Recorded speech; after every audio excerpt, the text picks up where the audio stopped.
Hello दोस्तों, नमस्कार। आप सभी दोस्तों का आपके अपने यूट्यूब चैनल कंपटीशन जोन में स्वागत है। तो अभी तक जिन दोस्तों ने चैनल को सब्सक्राइब नहीं किया तो चैनल को सब्सक्राइब करें और ये वीडियो अपने दोस्तों तक ज़रूर शेयर करें, जिससे मुझे थोड़ा सा मोटिवेशन और मिले। जैसा कि आप लोगों ने थंबनेल में देख लिया है कि ये सीरीज़ हमारी टीजीटी, पीजीटी, बीपीएससी, टीआरई 4 अन्य राज्यों में जो लिटरेचर से क्वेश्चंस आते हैं उसकी ये सीरीज़ मैं चालू करने जा रहा हूँ, जिस सीरीज़ का ये आज पहला वीडियो है। आज मैंने सिर्फ 30 क्वेश्चन रखे हैं जो अपने यूपी टीजीटी के 6 राइटर्स दिए गए हैं न्यू सिलेबस के अकॉर्डिंग। मैं उन्हीं 6 राइटर्स से ये क्वेश्चन मैंने पुटअप किया है। आज मैंने 30 क्वेश्चन रखे हैं। जो अगली वीडियो जाएंगे उनमें मैं 35 क्वेश्चन लिटरेचर मतलब 6 जो राइटर हैं इनसे रखूँगा, प्लस 10 क्वेश्चन लिटरेरी टर्म से रखूँगा और एक वीडियो फिर बनाऊँगा जो इसमें कि ग्रामर होगी 45 क्वेश्चन की और एक 30 क्वेश्चन का जीएस का प्रैक्टिस सेट मैं पर डे दूँगा। तो आप लोग मेरे साथ बने रहें, आप लोग मेरे वीडियोस को देखते रहें, अपने अपने दोस्तों तक ज़रूर शेयर करते रहें, जिससे मुझे थोड़ा सा मोटिवेशन मिले। तो आइए हम लोग देरी न करते हुए क्वेश्चन सेशन स्टार्ट करते हैं। तो ये रहा आज का पहला क्वेश्चन। कह रहा है Animal Farm was written by. Animal Farm को किसने लिखा है? John Galsworthy, George Orwell, John Milton या विलियम वर्ड्सवर्थ। तो इसका सही जवाब हो जाएगा जॉर्ज ऑरवेल। किसने लिखा है? तो जॉर्ज ऑरवेल ने लिखा है। ये कब लिखा गया था? तो 1945 में। ये कब आया था? तो 1945 में।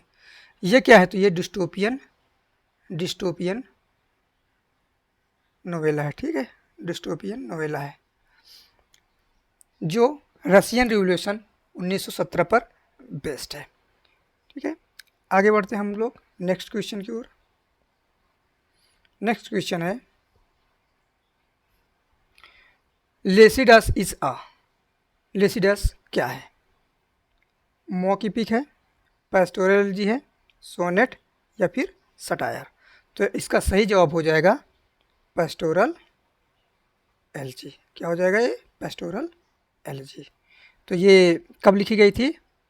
तो ये लिखी गई थी 1637 में। किसके ऊपर लिखी गई थी? तो ये जॉन मिल्टन के फ्रेंड एडवर्ड किंग पर लिखी गई थी। जॉर्ज एडवर्ड कौन थे? तो जॉन मिल्टन के क्लोज फ्रेंड थे। अगला क्वेश्चन देखते हैं। अगला क्वेश्चन है who wrote the Forsyte saga. किसने द फोर्साइट सागा लिखा है?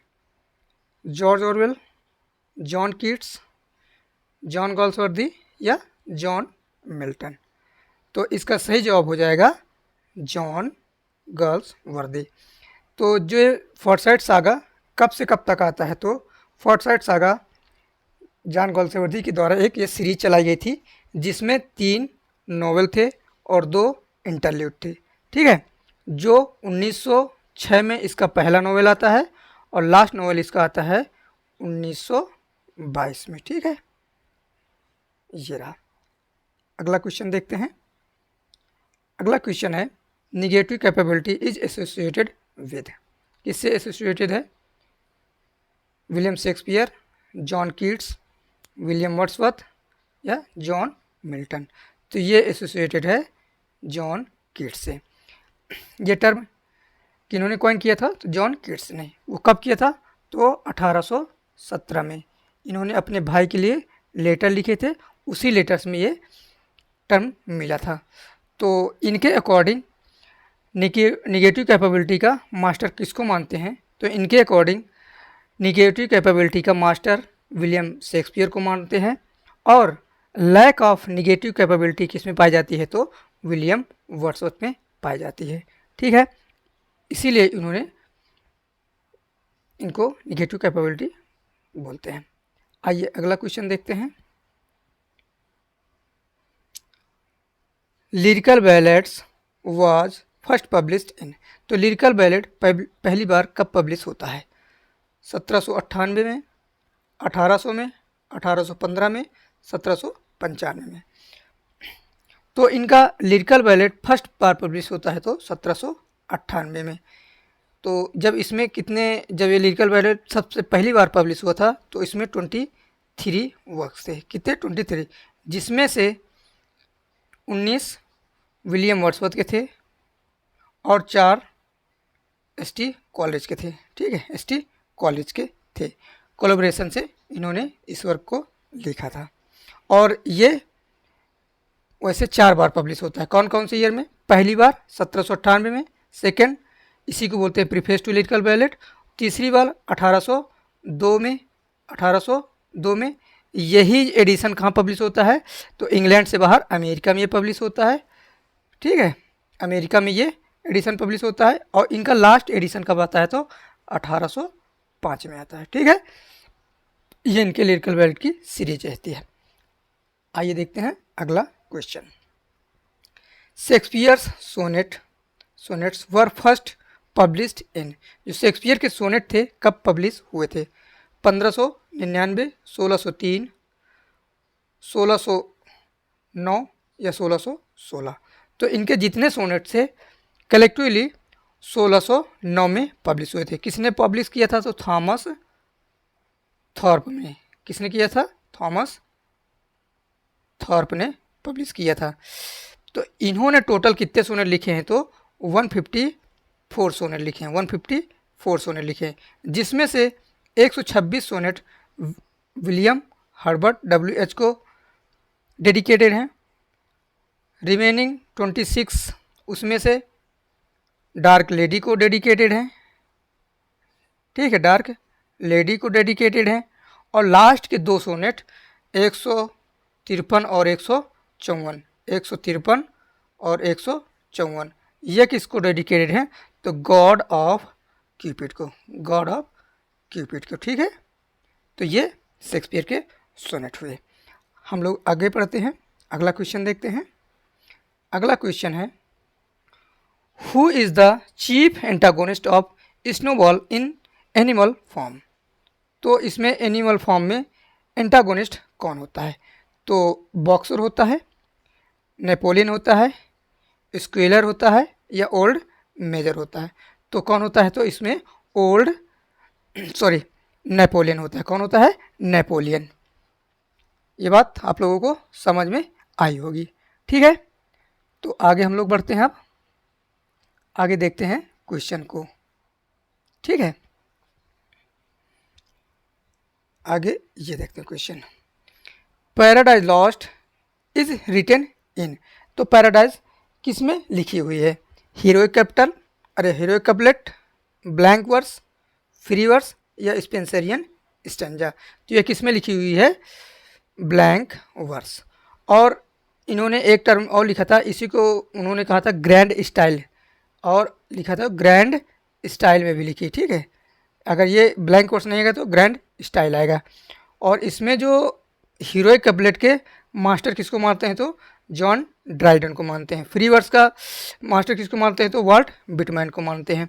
स्पेंसरियन स्टेंजा किसको मानते हैं? तो एडमंड स्पेंसर को मानते हैं। ठीक है, आइए बढ़ते हैं नेक्स्ट क्वेश्चन की ओर। Beauty is truth beauty occur in, तो यह लाइन कहाँ पर आती है? Ode to a nightingale, ode on melancholy, ode on Grecian urn या एंडेमियन? तो ये आती है ओड ऑन ग्रेसियन अर्न। ये जो इनके 3 हैं, ये क्या है? इनके ग्रेट ओड में आते हैं। ये क्या है? ये तो ग्रेट ओड में आते हैं।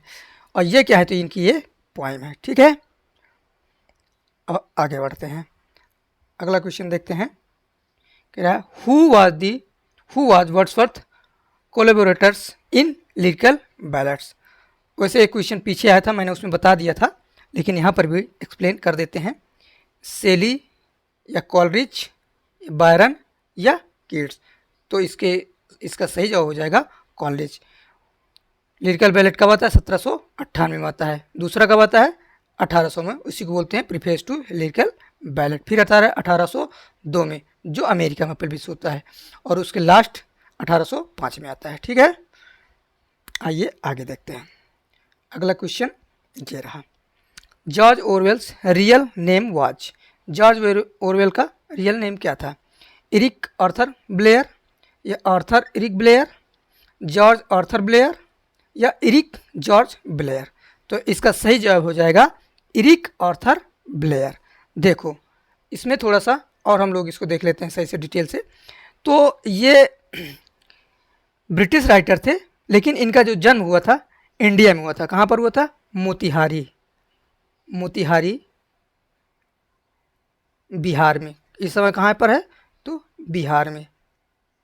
कब हुआ था जन्म इनका? तो इनका जन्म हुआ था 25 जून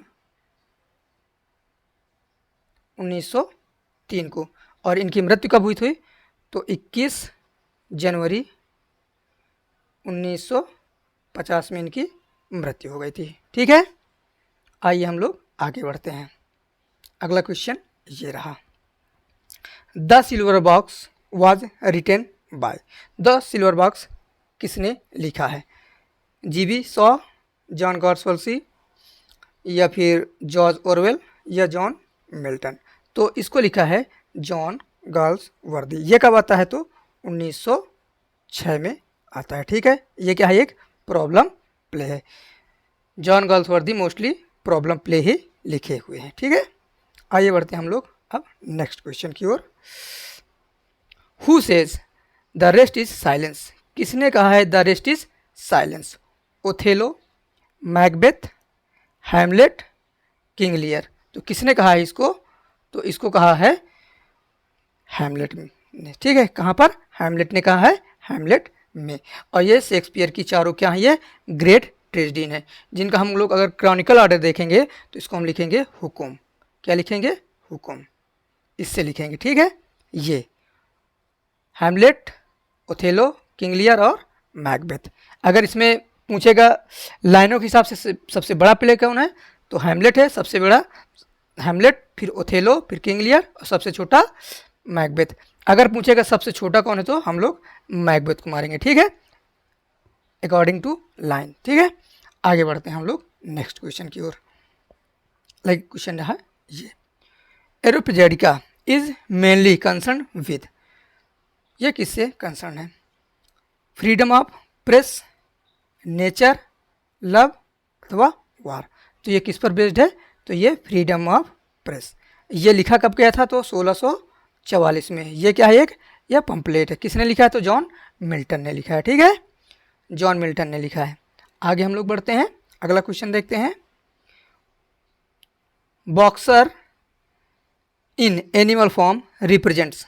तो जो बॉक्सर कैरेक्टर है एनिमल फॉर्म में, वो किसको रिप्रेजेंट करता है? अरिस्टोक्रेसी, वर्किंग क्लास, कैपिटलिस्ट, या इंटेलेक्चुअल्स? तो किसको करता है? तो वर्किंग क्लास को रिप्रेजेंट करता है। ठीक है, इसको मैं पहले बता चुका हूँ। ये 1945 में लिखी जाती है। ये क्या है? डिस्टोपियन नोवेला है। ठीक है, लिखा किसने है? तो जॉर्ज ऑरवेल ने लिखा है। आइए हम लोग नेक्स्ट क्वेश्चन देखते हैं। अगला क्वेश्चन ये रहा, द प्रिल्यूड इज प्राइमरली। जो प्रिल्यूड है प्राइमरली क्या है? एन इपिक है, एन ऑटोबायोग्राफी इन वर्स है, या अ सटायर है, या पेस्टोरल एलजी है? तो इसका सही जवाब हो जाएगा ऑटोबायोग्राफिकल। ठीक है, अब हम लोग देखते हैं, नहीं सॉरी, इसको और थोड़ा इसके डिटेल में थोड़ा देख लेते हैं हम लोग। देखो ये कब लिखा गया था? तो 1805 में कंप्लीट हुआ था, लेकिन पब्लिश नहीं हुआ था। कब तक नहीं हुआ था? तो 1850 तक ये पब्लिश नहीं हुआ है। जब विलियम वर्ड्सवर्थ की डेथ हो गई है, इनके डेथ के जस्ट 2 या 3 महीने बाद इस वर्क को पब्लिश कराया गया था। तो किसने इस वर्क को पब्लिश कराया गया था? किसके द्वारा? तो इनकी वाइफ के द्वारा पब्लिश कराया गया था। बाद में इस वर्क का नाम क्या रख दिया गया था? पहले ये ऑटोबायोग्राफिकल था और डेडिकेटेड किसको था? तो एसटी कॉलेज को था। ठीक है, आगे हम लोग देखते हैं next question. John Keats belongs to. John Keats किस एज से बिलोंग करते थे? First generation of romantic poets, second generation of romantic poets, या विक्टोरियन एज या मॉडर्न एज। तो ये किससे बिलोंग करते थे? Second generation of romantic poets. अब देख लेते हैं फर्स्ट जनरेशन में कौन कौन से पोइट आते हैं। तो फर्स्ट जनरेशन में आते हैं विलियम वर्ड्सवर्थ आते हैं, एस.टी. कॉलरिज आते हैं, ठीक है, रॉबर्ट सौदे आते हैं। ये किस में आ जाते हैं? तो फर्स्ट जनरेशन में आ जाते हैं। और सेकेंड जनरेशन में कौन कौन आते हैं? देखो पी.बी. शेली आते हैं, पी.बी. शेली आते हैं। सेकेंड जनरेशन में जॉन कीट्स आते हैं और लॉर्ड बायरन आते हैं, ठीक है। और जो फर्स्ट जनरेशन उन्हीं को हम लोग और किस नाम से जानते हैं? तो लेक पोइट्स के नाम से जानते हैं। अब देखो विक्टोरियन एज को देख लेते हैं। विक्टोरियन एज कब से कब तक होती है? तो विक्टोरियन एज 1837 से लेकर के 1901 तक विक्टोरियन एज रहती है। जब विक्टोरियन एज खत्म हो जाती है तो उसके बाद आ जाता है मॉडर्न एज। मॉडर्न एज कब से कब तक रहता है? तो 1901 से लेकर के 1945 तक क्या रहता है? मॉडर्न एज रहता है। उसके बाद अब क्या चल रहा है? पोस्ट मॉडर्न एज चल रहा है, ठीक है। अभी जो हम लोग जिस लिटरेचर साहित्यिक काल में हम लोग जी रहे हैं इंग्लिश में, तो हम लोग पोस्ट मॉडर्न एज में जी रहे हैं, ठीक है। आइए हम लोग नेक्स्ट क्वेश्चन देखते हैं। अगला क्वेश्चन क्या है? John Galsworthy receive the Nobel prize, ठीक है, इन लिटरेचर। कब इनको नोबेल प्राइज दिया गया था? 1925, 1930, 1932 या 1935। तो कब दिया गया था? 1932 में, ठीक है। तो इनको ऑर्डर ऑफ मेरिट भी दिया जाता है। तो कब दिया जाता है? 1929 में, ठीक है। ऑर्डर ऑफ मेरिट भी पूछ सकता है, तो 1929 में दिया जाता है। आइए हम लोग नेक्स्ट क्वेश्चन को बढ़ते हैं। अगला क्वेश्चन ये रहा। In animal form Squealer represents. तो ये स्क्विलर किसको रिप्रेजेंट करता है? Military power, propaganda, working class या रिलीजन। तो ये करता है प्रोपागेंडा को, ये रिप्रेजेंट्स करता है, ठीक है। ये किसका वर्क है? तो ये जॉर्ज ऑरवेल का वर्क है। हम लोग आगे बढ़ते हैं, अगला क्वेश्चन देखते हैं। अगला question, the Tempest is generally regarded as of Shakespeare. तो क्या होता है? क्या हिस्टोरिकल प्ले होता है, रोमन प्ले होता है, या लेट रोमांसेस होता है, या ट्रेजेडी होती है, ठीक है। हिस्टोरिकल प्लेस शेक्सपियर के कितने हैं? तो 10 हैं। बाय नंबर, बाय नेम कहोगे तो 7 हैं। रोमन प्लेस कितने हैं? 4 हैं। लेट, ये क्या है? तो ये लेट एक रोमांस है, ठीक है। इसी को हम लोग क्या बोलते हैं? शेक्सपियर का स्वॉन सॉन्ग। स्वॉन सॉन्ग का मतलब क्या होता है? अंतिम वर्क, किसी राइटर का अंतिम वर्क। और ट्रेजेडी तो आप लोगों ने देखा है, 4 ग्रेट ट्रेजेडीज के साथ साथ ये रोमन प्लेस भी ट्रेजेडी का ही पार्ट माना जाता है, ठीक है। अब हम लोग आगे बढ़ते हैं, अगला क्वेश्चन देखते हैं। अगला क्वेश्चन ये रहा। Wordsworth defined poetry as critical of life, criticism of life, a spontaneous overflow of powerful feelings, the best words in the best order, and imitation of nature। तो वैसे आप लोग बी और डी में आप कंफ्यूजन में जा सकते हैं, क्योंकि नेचर की बात वर्ड्सवर्थ करते हैं, लेकिन इसका सही जवाब हो जाएगा, इसका ऑप्शन बी हो जाएगा, ठीक है। इसका सही जवाब क्या हो जाएगा? B, a spontaneous overflow of powerful feeling, ठीक है। अब हम लोग नेक्स्ट क्वेश्चन की ओर बढ़ते हैं। अगला क्वेश्चन ये रहा। The central heroic figure of paradise Lost is often debated between Adam and. Adam के साथ किसको सेंट्रल करेक्टर या फिगर माना गया है, जिसमें हीरोइक फीचर्स पाए जाते हैं? माइकल, सैटन, या राफेल, या मोजेस। तो इसका सही जवाब हो जाएगा सैटन। सैटन को ही फर्स्ट 2 बुक में हीरो माना जाता है अकॉर्डिंग टू क्रिटिक्स, ठीक है। तो ये पैराडाइज लॉस्ट कब लिखी जाती है? तो 1667 में लिखी जाती है। और पब्लिश कब होती है? पहली बार नहीं, 1665 में लिखी जाए, 1667 में पहली बार पब्लिश होती है, और उसके बाद 1674 में दूसरी बार ये पब्लिश होती है। फर्स्ट एडिशन जब इसका आता है 1667 में तो 10 बुक्स में आती है, और जब इसका सेकेंड एडिशन आता है 1674 में तो 12 बुक में आती है, ठीक है। आइए हम लोग आगे बढ़ते हैं। अगला क्वेश्चन ये रहा। 1984 इज़ आ। 1984 क्या है? ये डिस्टोपियन नोवेल है, हिस्टोरिकल नोवेल है, रोमांटिक नोवेल है, या पिकेरेस्क नोवेल है? तो क्या है? डिस्टोपियन नोवेल है, ठीक है। ये कब लिखा जाता है? तो 1949 में लिखा जाता है। किसके द्वारा लिखा जाता है? तो ये जॉर्ज ऑरवेल के द्वारा लिखा जाता है। ठीक है, आइए हम लोग आगे बढ़ते हैं, अगला क्वेश्चन देखते हैं।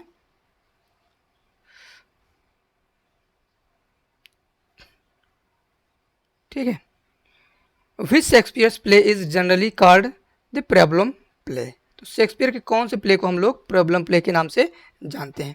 Macbeth, Measure for Measure, King Lear या हैमलेट। तो हम लोग वैसे इसमें हम लोग एलिमिनेट मेथड भी अपना सकते हैं, क्योंकि देखो शेक्सपियर का ये मैकबेथ क्या है? ये ट्रेजेडी है। किंग लियर क्या है? ये कि ये ट्रेजेडी है। और हैमलेट क्या है? ये ग्रेट ट्रेजेडी है। इसमें बचा क्या? तो मीजर फॉर मीजर, यही इनका क्या है? ये प्रॉब्लम प्ले है। ठीक है, अब हम लोग आगे बढ़ते हैं, अगला क्वेश्चन देखते हैं। अगला क्वेश्चन ये रहा। ठीक है, अगला क्वेश्चन ये रहा।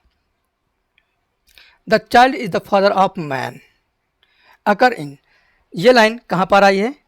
93, my heart leaps up, the solitary reaper, the prelude. ये देखो पहली बात तो 4 के 4 वर्क किसके हैं? तो विलियम वर्ड्सवर्थ के हैं। किसके वर्क हैं ये? 4 के 4 वर्ड्स विलियम वर्ड्सवर्थ के हैं। ठीक है, तो ये किसकी लाइन है?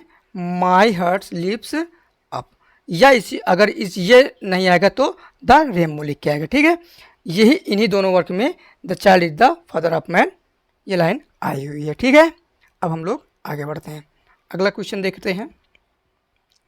द हाइपेरियन, मतलब Hyperion by Keats is mainly based on, जो हाइपेरियन है ये जॉन कीट्स की है, ये किस पर बेस है? Greek mythology, Norse mythology, Biblical mythology या सेल्टिक मैथोलॉजी। तो ये किस पर बेस्ड है? Greek mythology. ठीक है, ये 4 एक